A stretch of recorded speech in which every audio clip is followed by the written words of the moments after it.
स्वागत है दोस्तों सुमित गुप्ता गेमिंग में। जैसा कि शार्ट्स वाले वीडियो पे आप लोगों को दिखाया था, यूनलिंक के सारे टैलेंट्स मैंने अनलॉक कर लिए थे। तो चलते हैं सारे टैलेंट्स की तरफ। जैसा लेवल 10 पे टैलेंट देख रहे हैं, रैबिट ऑफ चेंज और एरो ऑफ होई। तो एक में रेंज वेपन यूनलिंक को मिलता है और दूसरे में 25% शेडो एनर्जी यूज़ करके एक शेडो मूव कर सकती है यूनलिंक। लेवल 8 पे फेसिंग द फियर और स्कॉर्चिंग मूनबीम। स्कॉर्चिंग मूनबीम ऑब्वियसली जब इथेरियल यूज़ करते हो या फिर टेलीपोर्ट यूज़ करते हो तो वो एक फायर इफेक्ट देता है। फेसिंग द फियर ऑब्वियसली जब आप इथेरियल यूज़ करते हो या फिर टेलीपोर्ट करते हो तो आपको एक ब्लॉक ब्रेक का ऑप्शन मिलता है और अटैक डैमेज वो बढ़ाता है। उसके बाद लेवल 6 के टैलेंट पे चलते हैं, चार्म ऑफ स्पिरिट्स और चार्म ऑफ मिस्ट। एक में जेट की तरह इनविजिबल हो सकती है यूनलिन और एक में ऑब्वियसली हम लोग जो है इथेरियल हो सकते हैं। तो इथेरियल वाला ज़्यादा टैलेंट बढ़िया है क्योंकि इनविजिबल का कोई फ़ायदा नहीं, कुछ देर के लिए इनविजिबल होकर कुछ मिलेगा नहीं।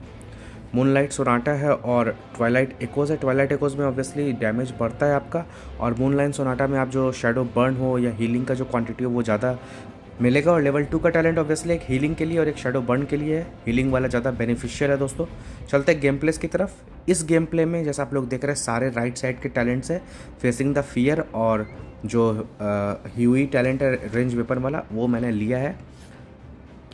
रेंज वेपन का रीलोड टाइम काफ़ी स्लो है दोस्तों। अगर आप गौर फरमाइए, ये मैंने रेंज वेपन यूज़ किया है और रीलोड के टाइमिंग को देखिए दोस्तों, मुझे लगता है गेम में सबसे slow reload range weapon time यूनलिंक का है। और एक और ख़ास बात फेसिंग द फियर टैलेंट के साथ, अगर आप इथेरियल या टेलीपोर्ट का इस्तेमाल करते हो और अगर आप अटैक करते हो और अटैक कनेक्ट नहीं होता है तो ब्लॉक ब्रेक का जो शाइन है वो यूनलिंक के वेपन से हट जाता है। मतलब फिर उसके बाद ब्लॉक ब्रेक कनेक्ट नहीं होगा सेकंड अटैक में। तो ब्लॉक ब्रेक अगर आपको कनेक्ट करना है तो आपको फर्स्ट अटैक पे कनेक्ट करना होगा। ये मुझे बड़ा ऑड लगा इस टैलेंट का फ़ायदा, क्योंकि जब आप ब्लॉक ब्रेक अगर आपको मिल रहा है, अगर ओपोनेंट आपको हिट नहीं कर रहा है तब तक रीसेट नहीं होना चाहिए आपका। लेकिन यहाँ पे क्या है कि अगर आप अटैक कर दिए, वो ब्लॉक हो गया तो उसका जो शाइन है, जो ब्लॉक ब्रेक शो करता है वो हट जाता है। दिखाता हूँ आपको करके। रेंज वेपन का डैमेज लगभग ठीक ही ठाक है दोस्तों, लेकिन रीलोड टाइम काफ़ी स्लो है। रीलोड टाइम स्लो देने का कोई फ़ायदा ही नहीं था क्योंकि लेवल 10 का टैलेंट है। पता नहीं, ऐसा मुझे फील हो रहा है कि रीलोड का टाइम स्लो है। यहाँ देखिए, यहाँ पे ब्लॉक ब्रेक अटैक मिस हो गया, वहाँ पे वो चीज़ हट गया। भले टाइमर का वो प्रॉब्लम हो, लेकिन मैंने ये बहुत बार ट्राई किया है, टाइमर होने के बावजूद भी वो हट जाता है अगर पहला अटैक कनेक्ट नहीं हुआ हो तो।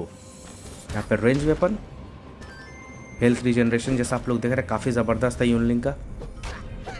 अगर आप लेफ़्ट के सारे टैलेंट्स मतलब फर्स्ट लेवल और सेकंड लेवल के ले लो तो यहाँ पे जैसा आप लोग देख रहे हैं ब्लॉक ब्रेक काम किया। इसके नेक्स्ट गेम प्ले में आप लोगों को दिखाता हूँ मैं, जो मैं आपको कहना चाह रहा था कि फेसिंग द फियर का अगर पहला पॉइंट पे अटैक ब्लॉक हो जाता है तो वो इफेक्ट ब्लॉक ब्रेक का चला जाता है। चलते हैं एक और अपोनेंट की तरफ। हेल्गा है, सेम टैलेंट जो मैं यूज़ करता हूँ। Round 1 fight, blessed by light fight. यहाँ पर रेंज वेपन 652 का डैमेज था बेस, जैसा आप लोग पिछले मैच में भी देखे होंगे। बेस डैमेज लगभग सेम ही होता है। यहाँ पे देखो, यहाँ पे ब्लॉक ब्रेक कनेक्ट हो गया है, लेकिन इसके बाद में जब इथेरियल या फिर टेलीपोर्ट यूज़ करूँगा और अगर ब्लॉक हो जाता है तो इफेक्ट चला जाता है। ये देखो, यहाँ पे जैसे आप लोग देखे दोस्तों, वहाँ पे ब्लॉक ब्रेक मिस हो गया। अब वो टाइमर का इफेक्ट है या फिर सच में कुछ ग्लिच है इस टैलेंट में। जैसे अभी आप लोग देखें कि मैंने इस्तेमाल किया, ब्लॉक अटैक हुआ या हवा में अटैक किया, लेकिन वो इफेक्ट जो है वो चला गया। यहाँ पे रॉन्ग टाइमिंग, मूव कनेक्ट हो गया हेल्गा आफ्टर लाइफ में।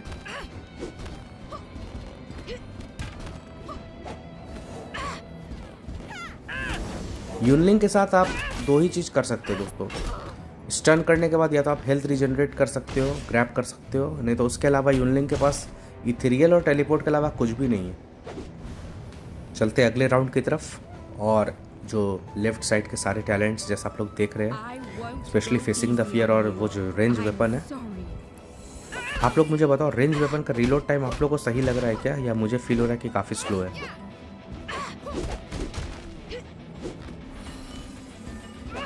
देखो, अभी टाइमिंग थोड़ा था, ब्लॉक ब्रेक का टाइमिंग था, लेकिन वही अगर आपका अटैक ब्लॉक हो जाता है या फिर आप हवा में अटैक कर देते हो मतलब, तो ये देखो यही चीज़ हो रहा है। वहाँ पे वो इफेक्ट ब्लॉक ब्रेक का चला जाता है। रेंज वेपन कनेक्ट हो गया।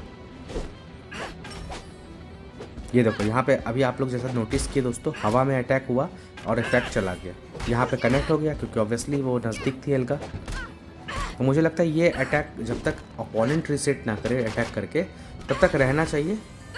मुझे लगता है इसमें टाइमर, चलो ठीक है टाइमर सही है, लेकिन इफ़ेक्ट ब्लॉक अटैक के बाद भी रहना चाहिए मुझे जहाँ तक लगता है, या फिर इसका टाइमिंग ही इतना स्लो है दोस्तों कि हम लोग नोटिस नहीं कर पा रहे। और यहाँ पे लगता है यूनलिंग को दिक्कत हो जाएगा। जीता हुआ मैच था मेरा, मतलब जीता हुआ राउंड था। खैर कोई नहीं, चलिए डिसाइसिव राउंड पे चलते हैं और ख़त्म करते हैं। जैसा कि यूनलिंग के टैलेंट्स के बारे में बता रहा था दोस्तों, मूव्स तो आप लोग जान ही थे, सारे डायनेस्टी है और बगैर शैडो मूव्स के यूनलिंग कुछ भी नहीं है। और अटैक्स अवॉइड करने के लिए इथेरियल सबसे बेस्ट है। रेंज वेपन से आप सरप्राइज कर सकते हैं अपोनेंट्स को, प्लस फेसिंग द फियर भी काफ़ी बढ़िया टैलेंट है अगर एग्जीक्यूट सही से किया जाए तो। क्योंकि अगर आप फेसिंग द फियर नहीं भी लेते हो और अगर आप टेलीपोर्ट करते हो तो मोस्ट ऑफ द टाइम्स या तो अपोनेंट आपको ग्रैब करेगा या आप अपोनेंट को ग्रैब करोगे। अगर वहाँ पे खड़े रह गए तो मौका मिल सकता है दूसरे अटैक्स को यूज़ करने का। यहाँ पे देखो जैसे कि हवा में अटैक किया और वो इफेक्ट जो है चला गया, या तो ये एक बग है या फिर टाइमिंग का इशू है। यहाँ पे देखो यहाँ पे सही से कनेक्ट हो गया और ये मैच ख़त्म है। चलते अगले अपोनेंट की तरफ, और इस वाले जो अपकमिंग अपोनेंट आएंगे उसमें मैंने टैलेंट्स चेंज किए हैं। यहाँ पे मैंने रेंज वेपन के बदले जो 25% शैडो एनर्जी आप यूज़ कर सकते हैं एक शैडो मूव के लिए, और दूसरा वो स्कॉर्चिंग मून बीम।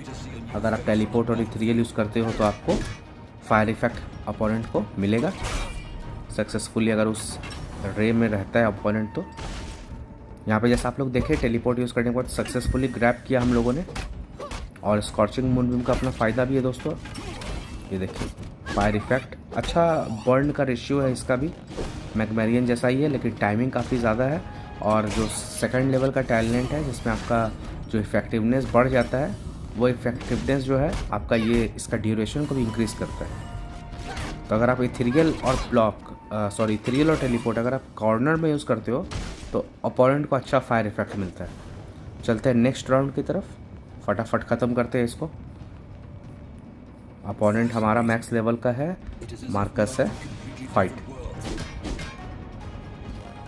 यहाँ पे grab followed with up attack.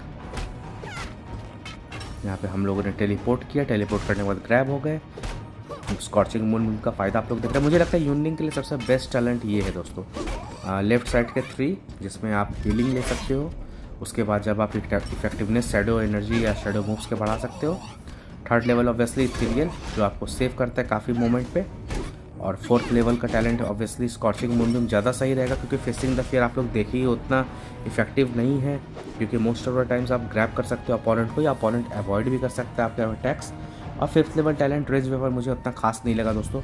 मुझे लगता है रीलोड टाइम टीम को इंक्रीज़ करना चाहिए, क्योंकि एक तो वो आप टैलेंट यूज़ कर रहे हो मैक्स लेवल पे, 10th लेवल का टैलेंट यूज़ कर रहे हो, वो टैलेंट आपका तभी काम आ सकता है जब आप थोड़ी जल्दी आप रेंज वेपन को रीलोड करने का ऑप्शन होता है। अगर आप फायर गार्ड को देखो तो उसका फ्लेम थ्रोअर का रिचार्ज करने के लिए उसको एक टैलेंट दिया गया है कि फ्लेम थ्रोअर जो है रिचार्ज फास्ट हो सकता है। इवन आप लिंक का अगर आप देखो रेंज वेपन, मुझे लगता है कि उसका भी टैलेंट दिया हुआ है जो कि रिचार्ज फास्ट कर सकता है रेंज वेपन को।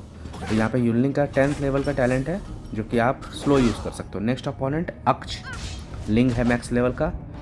ऑब्वियसली यूनलिन मेरी थोड़ी सी गलती और फर्स्ट राउंड में हार गया, लेकिन कोई बात नहीं, नेक्स्ट राउंड पे हम लोग रिकवर करते हैं अपने आप को। कभी कभी अपोनेंट को जज करते करते आप पहला राउंड हार जाते हो, लेकिन परख गए तो आप रिबाउंड या फिर रिकवर ऑब्वियसली कर सकते हो। यहाँ पे स्टन, हेल्थ मेरा फुल था इसलिए मैंने वहाँ पर रिजनरेशन नहीं किया। हालांकि आप stun ability plus health regeneration plus grab कर सकते हो अपोनेंट, क्योंकि उतना टाइमिंग आपको मिल जाता है सेकंड लेवल टैलेंट के साथ। यहाँ पे इथेरियल स्कॉर्चिंग मून का फ़ायदा जैसा आप लोग देख रहे हैं, अटैक्स को अवॉइड कर सकते हैं। स्पिनिंग अटैक कनेक्ट हुआ है। देखा जाए तो यूनलिंग के पास सच में शैडो एनर्जी के अलावा कुछ नहीं है दोस्तों। अगर आप लोग केट रखो सामने, अगर आप लोग अजूमा रखो सामने, तो जैसे बुचर एक तरह से बेबस हो जाता है, वैसे ही यूनलिन भी बेबस हो सकती है। यहाँ पे ग्रैब किए हैं, ग्रैब करने के बाद अप अटैक। लेकिन हाँ, ये 25% वाला जो शेडो एनर्जी यूज़ करने का टैलेंट है, रैबिट ऑफ चेंज, ये काफ़ी ज़बरदस्त टैलेंट है यूनलिंक के लिए, क्योंकि 4 बार आप शेडो मूव एक साथ इस्तेमाल कर सकते हो और वो भी अपने यूज़ के हिसाब से। आपका शेडो एनर्जी ख़त्म नहीं होगा। 25% मतलब एक शेडो मूव ख़त्म किए तो आप बस वही क्वार्टर आपका ख़त्म हो रहा है, उसके अलावा ख़त्म नहीं होगा। तो ये ज़्यादा बढ़िया है। जैसा उसके बायो में भी लिखा हुआ है कि शेडो एनर्जी जो है यूनलिंक के साथ म्यूटेटेड हो गया है, इसलिए वो बिना शेडो फॉर्म इंटर किए अपना शेडो मूव इस्तेमाल कर सकती है। तो हेल्गा का लाइट इन द शेडो से कोई इफेक्ट नहीं पड़ेगा। आपका न्यूट्रलाइजेशन का इफेक्ट तो ज़रूर पड़ेगा, क्योंकि वो शेडो मूव एग्जीक्यूट ही नहीं कर पाएगी अजुमा का जो टैलेंट है, लेकिन कुछ हद तक सेव कर सकती है यूनलिंक। काफ़ी एनोइंग भी हो सकती है अगर इथेरियल और टेलीपोर्ट होते जाए तो, क्योंकि जैसे हम लोग ब्लिंक, मिडनाइट का ब्लिंक से परेशान हो जाते हैं ना, वो वैसे ही यूनलिंक से भी परेशान हो सकते हैं। यहाँ पे हेल्थ रीजनरेशन क्या है, रीजनरेशन का क्वांटिटी जैसा आप लोग देख रहे हैं काफ़ी ज़बरदस्त। तो मेरे ख्याल से ये वाला टैलेंट सबसे बेस्ट है यूनलिंक के लिए। अगर आप अनलॉक कर लियो सारे टैलेंट्स और यूनलिंक को, तो 3 लेफ्ट के और 2 राइट के, range weapon, scorching moon beam, उसके बाद इथेरियल, उसके बाद आपका जो इफेक्टिवनेस बढ़ जाता है वो, और हीलिंग। और यहाँ पे ये अपोनेंट ख़त्म है। आशा करता हूँ दोस्तों यूनलिंक के सारे टैलेंट्स के ऊपर जो ये एक्सप्लेनेशन वीडियो है आप लोग को अच्छा लगा होगा। बहुत जल्दी मैक्स लेवल यूनलिंक का गेम प्ले लाऊंगा। वीडियो को लाइक ज़रूर कीजिएगा। फिर मिलूंगा, बाय बाय।